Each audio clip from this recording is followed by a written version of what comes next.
Small baby steps, Flowers. And there you go. We say tank for solo, you get tank for solo. Locks in the Malphite, plus that Nautilus. No love. Nope.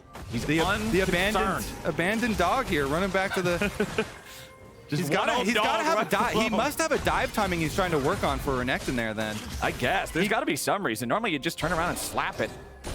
Ooh, M&S. Speaking of getting slapped, Balulu messing him up here early on. Wants that dive timing. We get to see it. Some top lane focus, Flowers. Let's go. Blabber's coming up to help Fudge. Can they get the dive here on solo? Arctic Assault connects. W2. Finally your taxes, buddy. It's first blood. Back over to C9. Renekton for 30 games straight, and they finally actually play to it. The dive for Cloud9 is successful. Now the dive for Immortals is going to be successful. There's no way you're living that. M&S decided to try to stand and fight to see if he could buy enough time for his team to show up and turn the play around, but he was such low HP.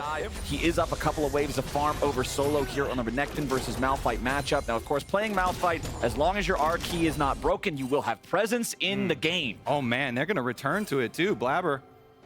Are they going to make a liar out of me? Are they going to bully Malphite so hard he's not even allowed to play League of Legends?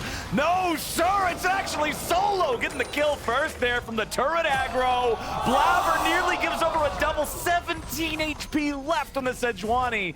Cloud9 have a mission in mind, but it's getting a little dicey. Yeah, almost giving back the double kill there.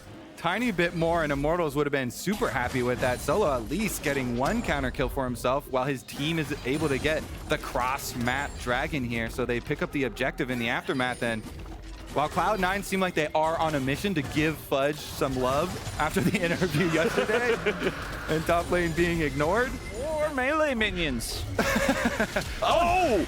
Berserker trying to get away, but he will not flash out in time. Pop, Blossom, Balloon. Around the jungler will always be guaranteed the plate money if nobody else is there to soak it, and they're gonna fight. Yeah, C9 saying, all right, you guys committed some resources killing off Berserker. Maybe we can get the fight now, and M&S just explodes Kenvi. But now Sven gets traded back as Balulu joins the fight. M&S and Blabber in retreat as Immortals have a 3v2. M&S flashes away from the dredge line and barely escapes the end of the hitbox. Okay, Cloud9 have stopped the dragon, and Berserker's back and alive. Blabber over the top here. Lulu in some trouble, disrespectfully walking right in front of the Cloud9 mid-jungle duo. Successful Immortals tower dive. It is Cloud9 that reap the rewards.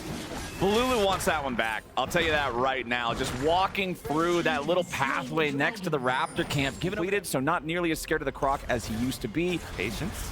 Plus 3,000 gold for C9. Immortals looking to even that out a little bit further here as Berserker has to get away. The Heartbreaker from Kenvi sets it up for Tactical to find the first kill. Sven retreats in time back underneath the tier 1, so it will not be more than just that single kill going over to IMT, but Tactical's looking for some plate money.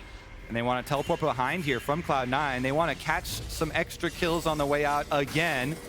All right, Fudge Factor coming in big. Tactical, very low. He knows he's dead no matter what. And Fudge is looking to lock down Treats and make sure it's not just one for the side of Cloud9. They'll get twice at least.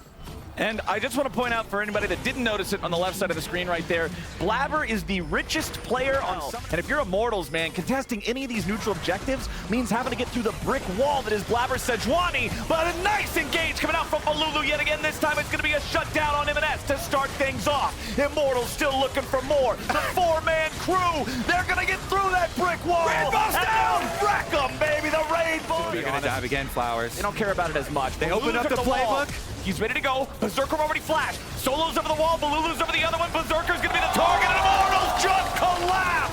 Cloud9 is crushed. And there's no way for him to fight back against that kind of a trigger pull. Solo finally drops, but now M&S is in danger. He's got to cut away back to Fudge, who shows up in the ruthless Predator. The slice, the dice. He picks up Kenvi, and Tactical and Treats have to try to kite it out. Treats with a nice retreat there through the dredge line, as M&S is still providing damage from range. Tactical flashes back over the wall, trying to stay alive, but M&S has the ball delivery ready to go. Blabber ain't done yet either, as he continues charging forward. Get him, Piggy, run! This roll from Immortals from getting out of control. Fudge also going to be able to pick up the isolated tower up there. More money onto the Renekton. Here's another look at it. You open up the playbook here. The title of the playbook for Immortals is Dive. Page number 1 is Dive. The full table of contents, dive, dive, dive, dive, dive. And so you know what they're going to go for. Oh, and now Cloud9's looking to turn it around right back onto IMT. Solo will get focused down first. I don't see any way he's out of that one. No, sir. Blabber picks up his 5th kill of the game, maintains 100% kill participation, and with Immortals having lost their main front line, they do not want to approach the Drake any further. The bottom lane tier 1 falls. That is the final tier 1 turret that Cloud9 needed to pick up in this game. They're going to get that Drake on top of it. They're back up to nearly a 5,000 gold lead. I'm loving what I'm seeing from Immortals. Thank you, observers, for catching that one. Sven now. Speaking of catches, it's Treats looking to go in, but Sven is not a good target. Solo may be able to follow up here. Blabber still on the front line. Nice double ulti from M&S, and Balulu's killed before he can pop that Blossom. Kenvi has to retreat as Solo now buys some time with the unstoppable force. Blabber continues the chase. M&S right next to him to provide the damage. Treats will have to drop here too as Immortals lose 3. They're This one up. Another big pick. Sven, they thought they could go on the Braum.